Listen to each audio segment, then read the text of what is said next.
To continue today, we're going to start another new topic, which is thermodynamics. And this is a very important topic as far as water is concerned, and most of you know it as heat. So without wasting much time, I'm going to go today we do the introduction of thermodynamics. But now, what is thermodynamics? Now, when you talk about thermodynamics, we say it's the branches of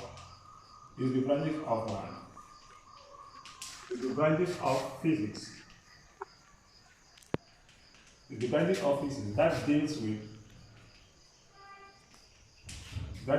the study of heat, the study of heat or motion of heat. You can say or motion of heat with the surrounding. Now, with the surrounding. Now, it has many definitions. Now, you can also define it in this way. Say it's the branches of physics that deal with the study of heat or the motion of heat with the surrounding. Now, the transfer of heat within the materials and the surrounding is what they call thermodynamics. So, meaning the thermodynamics here, it has to do with two things, that is heat and temperature. Now, the branches of science or the branches of physics that deal with what? The transfer of heat with two bodies is called what? It's called thermodynamics. Now, and this transfer here, it has to do with what? From a region of what? Higher concentration or higher heat content to a region of a lower heat content. Now, let's say, for example, you have two bodies. Now, when two bodies come in contact, you have body A here. Now, the temperature of this body here, let's say it is 50 degrees Celsius. And you have another body here, now which is what? Which is 20 degrees Celsius. Now, what happens when these two bodies comes in contact, when you bring these two bodies close together, you might find out that the temperature of the flow of heat is actually going to be from this body. The flow of heat will be from this body to this other body. So heat always moves from a regions here, regions of higher temperature to a regions of lower temperature. So the heat will come here, and this heat flow will continue. The transfer of heat will be continued, or the transfer of heat will continue until these two body contents become what you call uniform heat contents. That's called a uniform heat contents. Now, maybe they will all have later on, they might have what you call, this will be 30 degrees, and these other ones will be 30 degrees. Now, what happens? Now, but there's a change in heat contents of these. Now, the change in heat contents, that is going to be 50 minus 20. That is how much heat is transferred here. That is called change in heat capacity. So, how much heat is being transferred here is going to be 50 minus 20, which is going to give me, obviously, it's going to give me 30 degree or 30 degree. Now, or you can call it in Kelvin. Now, 30 Kelvin. Now, that is called heat transfer, or how much heat is being lost. That's called heat loss. So, how much heat this body lost? It lost what? 30 degrees Celsius. Now, therefore, we can define heat as what? Heat as what? We can define heat as a form of energy. We can define it as a form of energy. Form of energy, which is what? Form of energy, which is transferred. Which is transferred from one body to another. From one body to another. Heat is a form of energy which is transferred from one body to another. How is it? So heat is a form of energy that is actually transferred from one body to another. Now, but I can continue and say from a region of what? From a region of higher temperature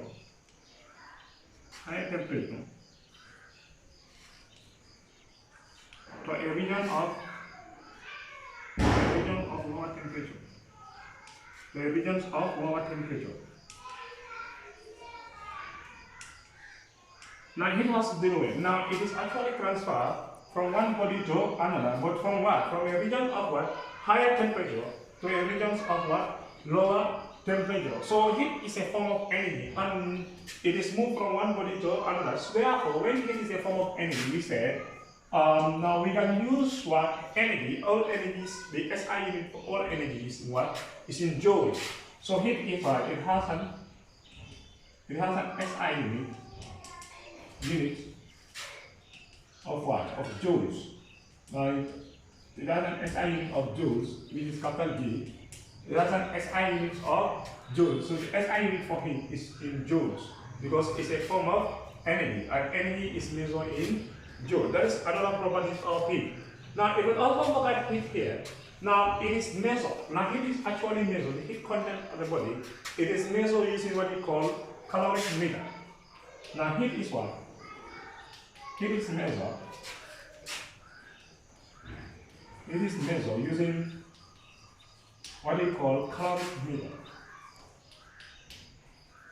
Now, heat is measured using what we call the caloric meter. So, if you want to measure the amount of heat the body has, it's measured actually in caloric meter, not the thermometer. Now, it's the temperature that is used for measure the, so thermometer is used for measure the temperature, but the amount of heat content of the body now is measured in caloric meter, not in what? Not in using thermometer. So you use a caloric meter. Now use that later part of the lecture. Now how do you use measure the amount of heat in the body? Now what happens? Now the flow of heat in the body, it moves in a particular direction. It moves from a particular point to another point of the body, meaning from one body to another. So we can now also have something about heat. Now there is temperature. Now the difference between heat and temperature. Now before going into the difference, I have to talk about what is the meaning of temperature. What is temperature? Now if I want to know the temperature of a body, now what is a temperature? Now temperature has two many different definitions. Now one of the definitions of the temperature we say is what? Is the physical quantity. Is the physical quantity that shows the direction. That shows the direction of the flow of heat. The direction of the flow of heat. Now what happens? Now the temperature there, it is a physical quantity that measures, or is it that shows or that measures the flow of heat. Now what happens? Now if we have something here, let's say you have a charcoal here. Now when you have a charcoal, a fire charcoal here, now what happens? Now maybe if someone is standing here, if the waves is going like this, now if the temperature is going like this, now what happens? A person standing here, even though he might be close to this one, he might not feel equal temperature as someone who is standing here. So what happens? That part, the boy standing here, now because the heat is flowing in this direction here, so what happens? The other person standing here might not feel the amount of hotness or the coldness of the equal another boy who's standing here with equal distance from the charcoal here. So meaning the temperature there is kind of measured the direction of the flow of heat, or it can also be defined as how hotness or coldness an object might be.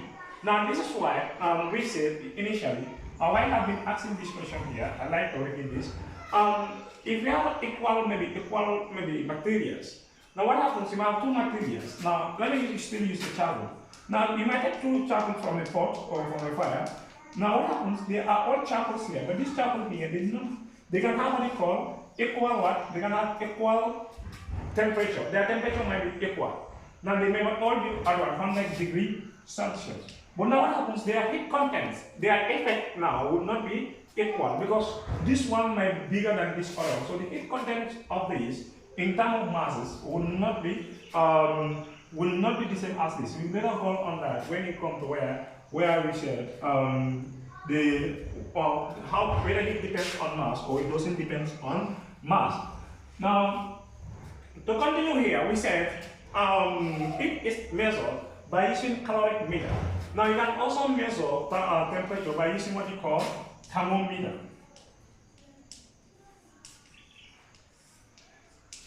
Thermometer, and you have different types of thermometers. You have bimetallic thermometers, and you have different types of thermometer. We go into that later on. But here is temperature is measured by using what you call thermometer. So if you want to measure the temperature of a body, you use what you call thermometer. Now the SI unit, the unit for let me just say the unit for temperature. The unit for temperature is what? The unit for temperature is You can have it in degrees Celsius. You can also have it in Kelvin. You can also have in Fahrenheit. So those are the, you can have in degrees Celsius, you can have in Kelvin, you can also have in Fahrenheit. Those are the units of temperature. So the unit for heat is in joules, but the unit for temperature is what? It can either be any of these. You can have in degrees Celsius and Kelvin and this. And this one, they have a formula and they have a relationship that is Kelvin, degrees Celsius and Fahrenheit. I'm going to prove that for like a later part of the video. So those are thermometer temperature is measured by using what you call any of the following. Now that is either you can use Kelvin, degrees Celsius or Fahrenheit. So those are the materials that you use to measure thermometer. Now but what happens, we need what you call, sometimes what's asked here. Now what is called, what are the characteristics of a good thermometer? Now you have thermometers. Now you might have their bimetallic thermometers, there are different types of thermometer, liquid in a glass thermometer, you have calorimeter and other ones. They are all classified under thermometers. But now what are the most important part of thermometer? What are the characteristics of a good thermometer? If you are going to buy a thermometer, what are the features that you have to do to buy a good thermometer? Now one of them is, now a good thermometer, let me write it here, characteristics of good thermometer. Good thermometer.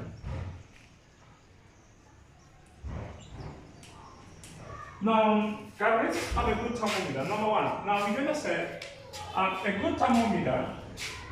Number one, a good thermometer must what? Must able to what? To respond to a small heat change. Now, what happens if I have a thermometer? Now, a small change in temperature, the thermometer must be able to respond to it. Now, let's say you have a thermometer here. Now, let's say you have a thermometer like this. Now, what happens? Whatever liquid you have there, because we have different liquids here. Now, a good thermometer. Now you have a liquid still here. Now, let's say the liquid content is here. Now, small change, the liquid should actually move. A small change in temperature, if the temperature increases or decreases, the content, the level of what the liquid inside the thermometer must be able to change. So meaning the thermometer must have what it must be able to respond to what? To small change in temperature. So that's one of the characteristics of what? A good thermometer. Now we say number one, the thermometer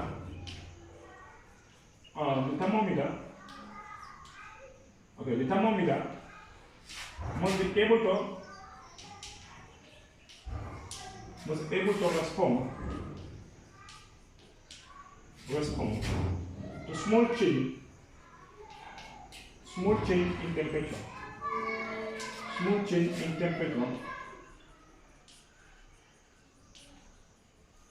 Now, in other words, or in summary of all this, is what? It must be very sensitive.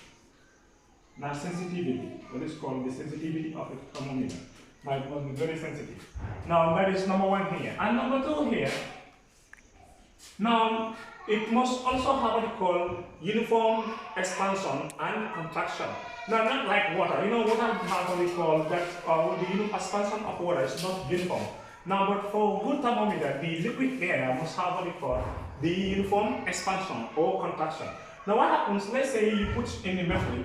Now, the expansion it must be uniform. I mean, if the temperature, if you put in a mercury, if you put it anywhere, now the temperature increases. Must be uniform. It's not like water at 0 degree. It will be increasing after 4 degrees. It contract down and also increase that. No, it should not be like that. It should be uniformly respond. So the thermometer must have what we call uniform expansion and contraction.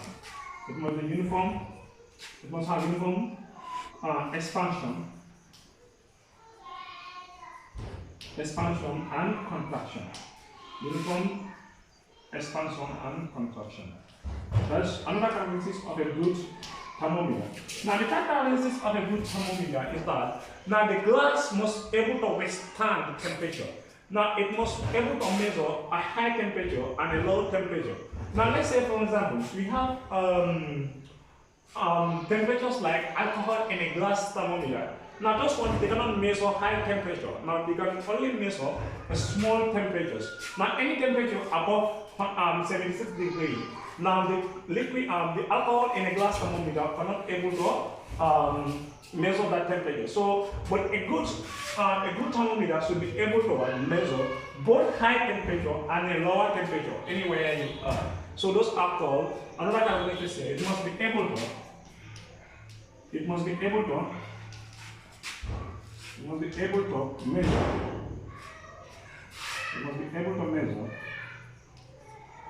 measure both higher and lower temperature.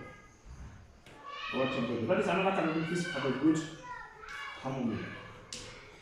Now, those are the few characteristics of thermometer. I'm just trying to make the lecture very summarized one. Yeah. So those are the three characteristics. You can have another characteristics of a good thermometer. You might cite for this ones in the textbook. But these are the three main ones here. So a good thermometer must be able to what? Must be able to respond to a small change in temperature and must be uniformly expansion and contraction, and it must be able to what? Measure both higher and lower temperature. So these are the some characteristics of what? A thermometer. But now a thermometer also is classified. It has what they call fixed points. Now a thermometer device can measure both very low temperature, that is a temperature of 7 degrees Celsius, and a temperature of what? A temperature of 7 degrees Celsius and a temperature of 100 degrees Celsius. So that will lead to what they call the lower fixed point and the higher fixed point of what? Of the thermometer. Now we have what they call the fixed points of thermometer. So now you have what they call the lower fixed point. The lower fixed point. This is points. Lower fixed point of what? Lower fixed point of thermometer. Now, the lower fixed point of a thermometer is what? Is the temperature of what? Is the temperature that is the temperature of what? Of a body at what? At a 0 degrees Celsius. That is called the lower fixed point of a thermometer. Now, the temperature of the body at 0 degrees Celsius. Now, let's say you put a thermometer in a glass. Now, the experiment here. Now, you put a thermometer in a glass in an ice block. Now, you have an ice block here like this. Now, when you place the thermometer inside this, just going here. Okay, let's say this is the head of the thermometer. You put it in the glass. Now, what happens? Now, there will be a temperature recorded here. That is, temperature might be recorded here at any point. So, the temperature that is recorded by a thermometer in an ice block is what they call the lower fixed point of the thermometer. So when you talk about the lower fixed point, we say it's the temperature of the body at what? At 0 degrees Celsius, which is equivalent to 273 kelvins. They say that temperature that is recorded by what? That is recorded by a thermometer in an ice block. Is what they call the lower fixed point of what? Of a thermometer. So when I'm going to define the lower fixed point, I'm going to say is the temperature. Is the temperature of a body. Is the temperature of a body at 0 degree. Okay, is the temperature of what? Let me say, is the temperature, let me say like this, is the temperature recorded by a thermometer. Is the temperature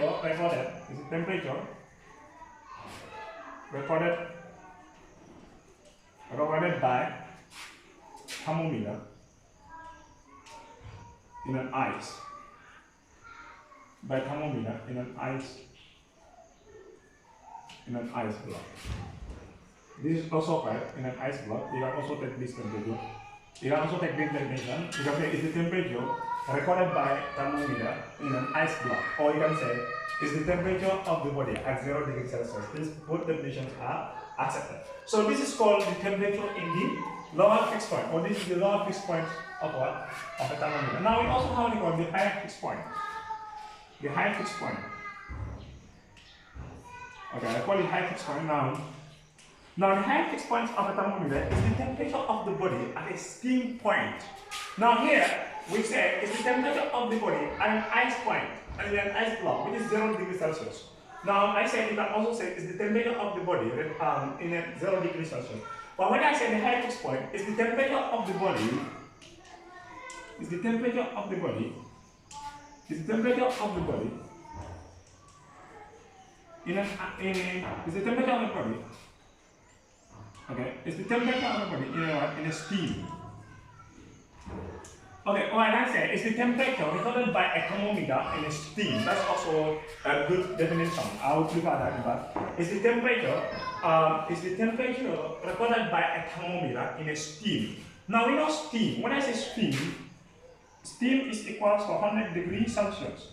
And that's the temperature in a steam. Is equals to 100 degrees Celsius. So the temperature of the body in a steam is what they call the upper fixed point. Some call it upper fixed point now because it's going in higher fixed point. But in some textbooks, you see upper fixed point. So I call it high fixed point, but some books will call it upper fixed point. I'll read that. So it's all the same. Sometimes you use high fixed point and upper fixed point. So we say that is the temperature. And how can you measure this? Now you measure this by using what they call hypsometer. Hypsometer. Now this is the instrument that you usually use to measure what they call the upper fixed point. Now how does it look? It looks something like this. I'm just doing the sketch here. Maybe. No, here's something like this. Here. Sorry, that's something like this.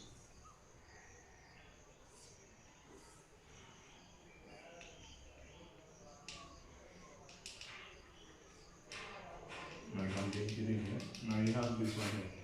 So you put the thermometer like this.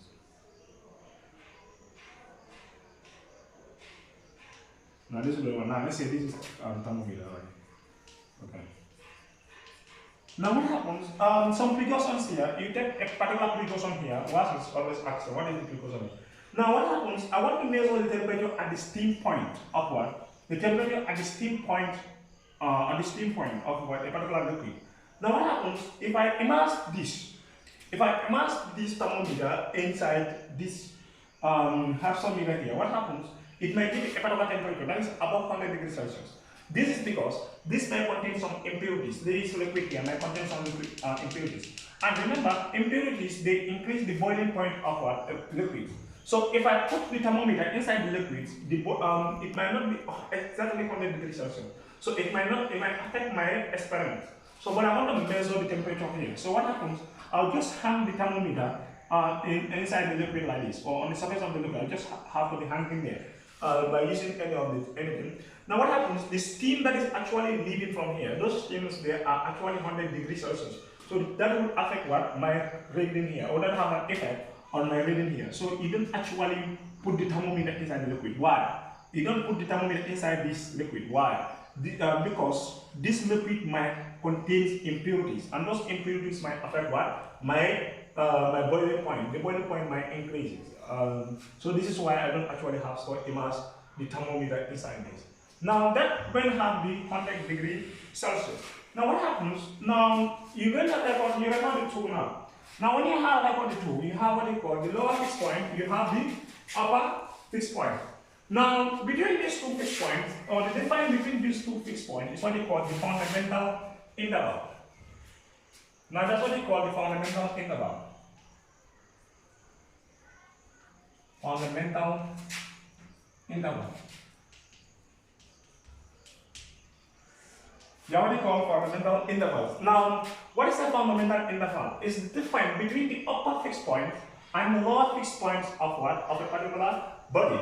Now, when I have recorded my upper fixed points, I later have my lower fixed points. Now, what happens? The difference between these two is what they call the fundamental intervals. Now, let's say you have a body like this, fundamental interval. So I have here A, and I have here B. Where my B is upper fixed points and A is my lower fixed point. Now the difference between A and B, meaning B minus A, this is what they call the fundamental interval of the body. And we use this concept here to know the relationship between the bodies. Now what happens? Let's say, let's say for this lecture, I'm just going to type one formula here, and you can subscribe to the channel. You wait for the other parts of the lectures, and don't forget to press the like button. Something like this. For more videos, I'm going to bring for more videos. Now, this is called the fundamental interval. So, I'm going to drag the formula on the fundamental interval here. I'm going to just gonna drive, you can wait for the calculation while you subscribe, so that when the video is uploaded, you can easily be notified. Now what happens, let's say the fundamental interval, let's say in degrees Celsius, let's say you have a body like this. Now when you have a body like this, let's call this point here as point A.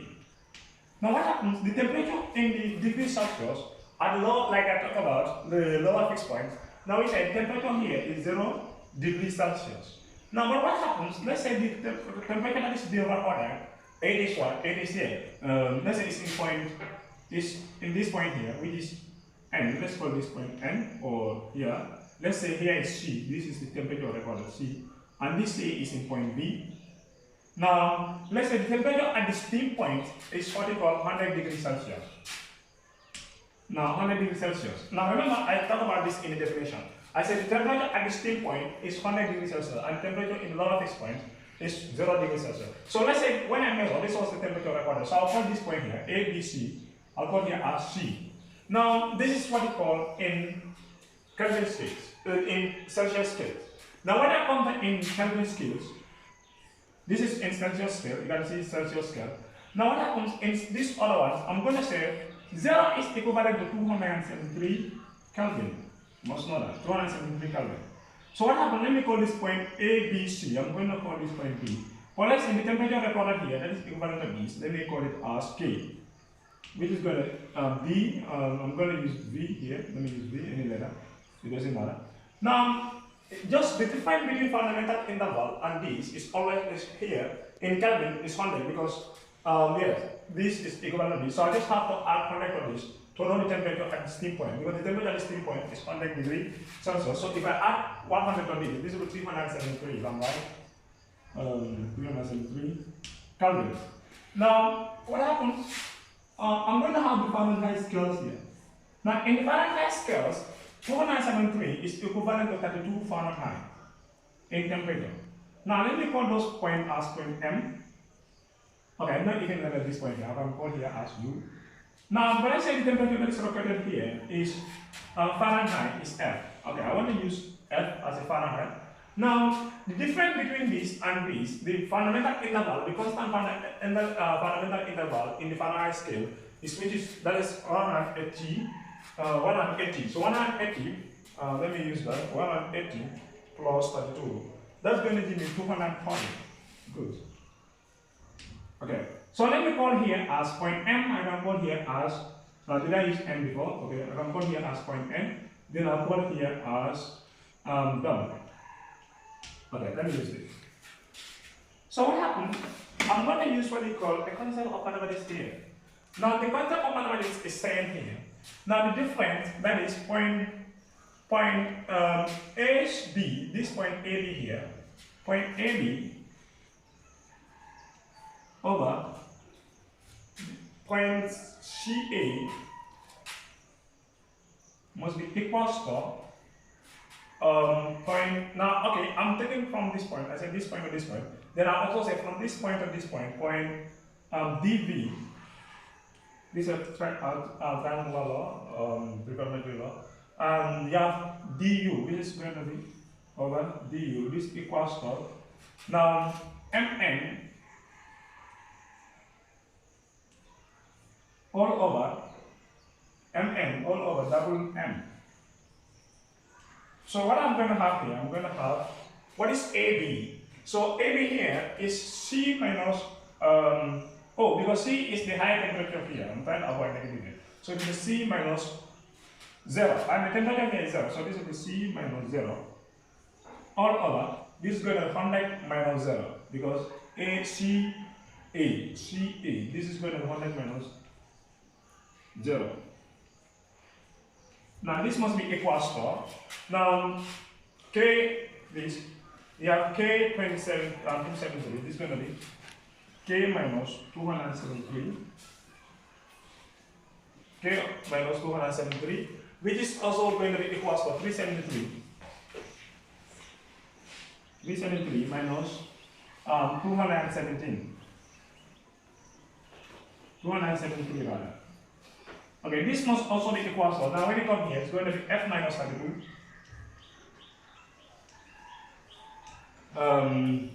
Can you go to that socket and bring some talk for me? Alright. We have 32, and this is going to be 220 minus 32. So we have this first relationship here. Now what happens? I want to find the relationship between the kelvins and the I want to know the relationship between degrees Celsius and the kelvins. That's what I want to know. So what happens? I will only take this. So this is given as C over 100 because if I subtract this, 0 minus C minus 0 is 1C and this. So this will be equals to K minus 273 all over. Now we're going to have 373 minus this. 373 minus this, so give me 100, right? Okay, this must give me 100. So what happens? I can now see something here. So 100 will cancel 100, right? So we have C equals to K minus 273. So if I want to know K, if I want to change the temperature from degrees Celsius to Kelvin, I just have to subtract K. I just have to subtract 273 from the Kelvin that is given to me.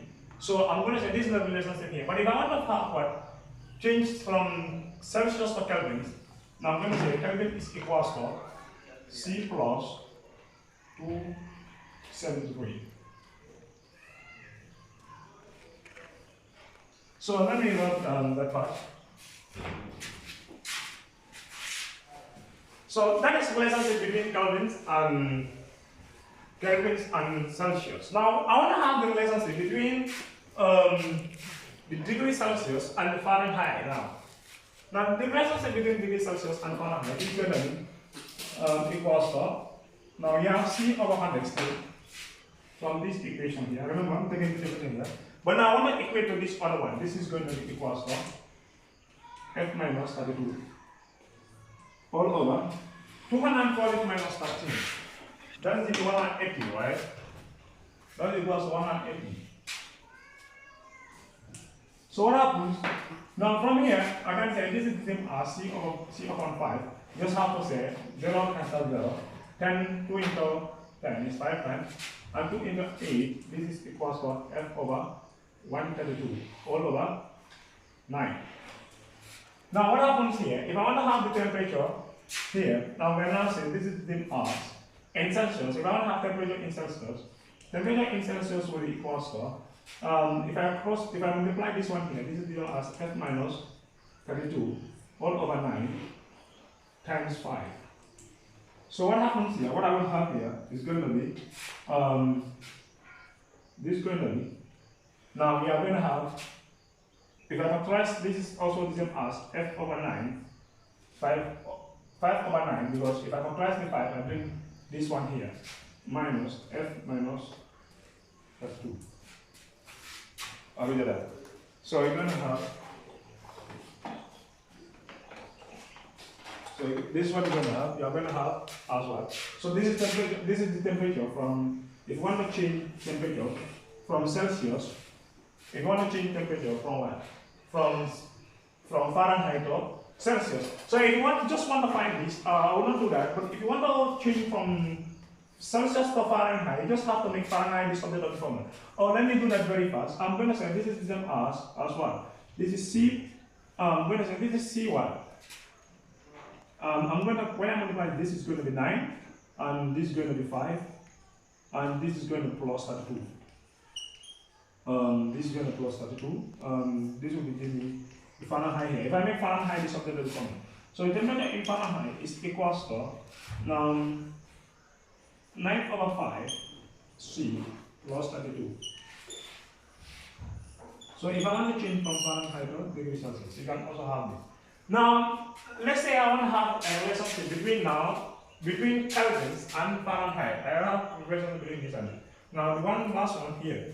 Now, if I want to have the relationship between those ones, I'm going to use this other one. I'm going to say, now, this is going to be K minus 273. K minus 273 all over, now 100 degree, yeah, it's 100 degree, which is equals to the Fahrenheit, that is 32, all over 180. Like I told you earlier, this is the same as what? K minus 273 all over 5, which is equals to 5 minus 32 all over 9. But now let's say I want to find temperature in kelvins, but it is giving me in Fahrenheit. So I just have to bring this one here. So this is going to be equals to K minus 32, 273 would be equals to 5 over 9 into F minus 32.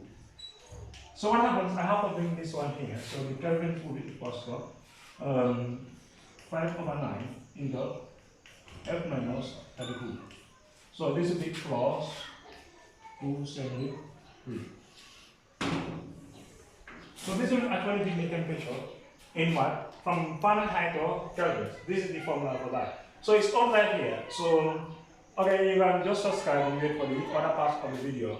The next video I'll solve some examples on this. Then we move to the another subtopics on the heat. Thermodynamics is very vital, but a very important topic as far as one is concerned. Thank you so much.